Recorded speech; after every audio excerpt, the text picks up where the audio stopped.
Hello guys, welcome to WTS channel.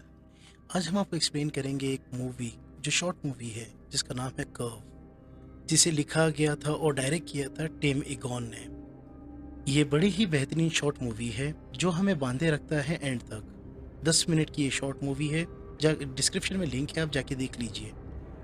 Movie के start में एक औरत को दिखाया जाता है। वो बेहोश होकर कंक्रीट के फ्लोर पे पड़ी थी। वो यहाँ कहाँ से आई, कैसी आई, वो हमें मूवी में नहीं दिखाया गया है। उस लेडी के हाथों में खून लगा था और उसके शूज पे लगा हुआ खून वो सूख गया था। लेकिन वो जिस सिचुएशन में फंस गई है उसके सामने ये कुछ भी नहीं है। फिर मूवी में दिखाया ये जाता है कि हमें ऊंची उठती हुई लहरें, जिनकी तेज तेज आवाज़ों से ये सिचुएशन बहुत ही डेंजरस फील हो जाती है। उस लहरों की वजह से कंक्रीट वॉल में दिखाया जाता है कि क्रैक्स हो गए थे। वहाँ दिखाया ये जाता है कि वो आवाज़ से ही वो लेडी होश में आती है। जैसे वो आंखें खुलती है तो उसे कंक्रीट सी बनी वॉल नजर आती है। उसे बिल्कुल एहसास नहीं था कि वो कहाँ फंस गई थी। वो ज़रा नोटिस करती है तो ये स्ट्रक्चर कर्व शेप में होता है, जिसके ऊपर की तरफ एक सीधी दीवार होती है और नीचे की तरफ अंधेरा। उसके साथ ही साथ उसकी फिजिकल हालत भी ठीक नहीं थी जो उसको यहाँ से निकलने में मदद कर सके। और उसकी जो पोजीशन थी, जो उसका लेफ्ट लेग था उसकी बॉडी के नीचे फोल्ड हुआ था और वो उसे मूव भी नहीं कर पा रही थी। वो जैसे ही सिचुएशन को अंडरस्टैंड करती है, वो ज़ोर से चिल्लाती है और उसके उस मोमेंट से वो नीचे खिसकती है, मगर वो पूरी तरीके से नीचे नहीं गिरी। और यहाँ पर हमें एक चिंता में डाल देता है कि वो कितने टाइम तक वो उस पोजीशन को होल्ड कर पाएगी और उसे अभी जो भी मूवमेंट लेनी है वो बड़े आराम और पेशेंस से लेनी होगी। अगर वो यहाँ से अभी एक भी गलती या फिर कुछ गलत मूवमेंट या जल्दबाजी में कुछ कदम उठाई तो यहाँ से सीधा नीचे चली जाएगी। जब वो नीचे खिसकी थी तो उसका लेफ्ट लेग और भी बेंड हो गया था, तो वो और दर्द करने लग गया था। उसके हाथों का हाल तो बहुत बुरा था। वो ज़ोर ज़ोर से सांसें ले रही थी। यहाँ से निकलने के चांसेस काफ़ी कम थे, मगर फिर भी वो हिम्मत नहीं हारती है। अभी वहाँ पर हमें पूरा स्ट्रक्चर दिखाया जाता है। वो एक हाइड्रो पावर प्लांट था। अगर वो जैसे कैसे करके वो कर्व के ऊपर भी पहुंच पाई तो वो दीवार इतनी ऊंची है जो दीवार से निकल नहीं पाएगी। लेकिन अभी दीवार उसकी प्रॉब्लम नहीं थी। वो परेशान हो जाती है सिचुएशन पे। तभी नीचे से एक बहुत डरावनी आवाज़ आती है।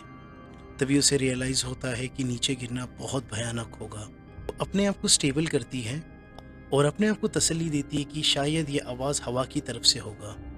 वो जब सोच ही रही थी तभी फिर से एक और बार आवाज़ आई। वो आसमान की तरफ देखते हुए फिर से एक बार चिल्लाती है। अगर वो बिना कोशिश किए ऐसे ही पड़ी रही तो उसे मरने के लिए थोड़ा वक्त लगेगा। अगर वो ज़रा सा भी मूव करने की या टर्न लेने की कोशिश की तो वो उसी पल मर जाएगी।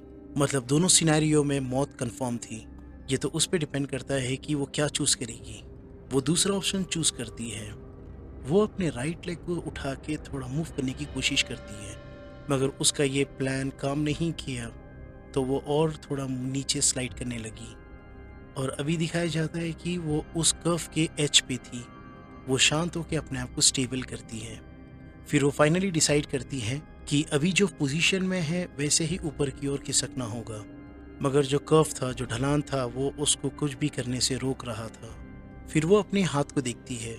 उसके हाथ बहुत ही बुरे हालत में थे। खून की वजह से दो उंगलियां आपस में चिपक गई थी। वो कैसे करके उनको अलग करती है। फिर अपने हाथों को अपने जैकेट से क्लीन करती है ताकि जब वो ऊपर जाने की कोशिश करे तो उसके हाथ के खून की वजह से फिसले नहीं। उसको बेइंतहा दर्द हो रहा था मगर और कोई ऑप्शन नहीं था। वो अपने हाथों के जख्म पे फूंक मारती है कुछ राहत मिलने के लिए। फिर एक बार कोशिश करती है। जब वो अपने पैर और हाथों पे जोर देती है, किस्मत से ये टैक्टिक कामयाब होती है। वो थोड़ी सी राहत की सांस लेती है। इतने डेंजरस सिचुएशन में अभी कुछ पॉजिटिव हुआ था। वो फिर से अपने हाथों को चेक करती है। उस कंक्रीट की सरफेस की वजह से इन हाथों में जान ही नहीं बची थी। उसने फिर एक बार अपने हथेलियों पे फूंक मार के उस दर्द को कम करने की कोशिश की थी। ज़्यादा वक्त ना लेते हुए फिर से वो कोशिश करती है ऊपर चढ़ने की और फिर से उसको कामयाबी मिली। मगर लेकिन दर्द और घबराहट की वजह से वो हेलुसिनेट करने लगी। उसको सामने वाले कर्व के दीवार पे दो प्रिंट हाथों के नज़र आने लगे थे, मगर उसमें उसकी बॉडी मिसिंग थी। वो थोड़ी पैनिक होती है। वो एज से थोड़ी ऊपर थी मगर उसके पीछे जो खड़ी दीवार है वो किसी भी कंडीशन में पार नहीं कर सकती थी। पर वो ज़्यादा वक्त ना लेते हुए फिर से एक बार वही टैक्टिक इस्तेमाल करती है। इस बार जल्दबाजी की वजह से वो और थोड़ा नीचे खिसकती है। पैनिक करने की वजह से एक बार फिर वो हेलुसिनेट करती है। उसे फिर से वो ब्लडी प्रिंट्स नज़र आते हैं, मगर इस बार लाइन जरी बड़ी थी। उसने फिर से मूव करने की कोशिश की, मगर तभी उसे एक ज़ोरदार आवाज़ सुनाई दी। उन प्रिंट्स को फिर से देखने पर और 2 प्रिंट्स ऐड हो गए थे। अभी उसके पास 2 ऑप्शंस थे। पहला कि जो अपने मरने का इंतज़ार करे, या फिर दूसरा जो कोशिश करे। और वो जानती है और वो घबराती है कि कोशिश करने से कुछ फ़ायदा होने वाला नहीं है। वो कैसे भी कर कर वो दीवार को नहीं पार कर सकती, और उसका दिमाग कह रहा था कि कोशिश करते रहे, एक कामयाबी मिलेगी ज़रूर। वो निकल जाएगी इस कर्व से, उस दीवार से।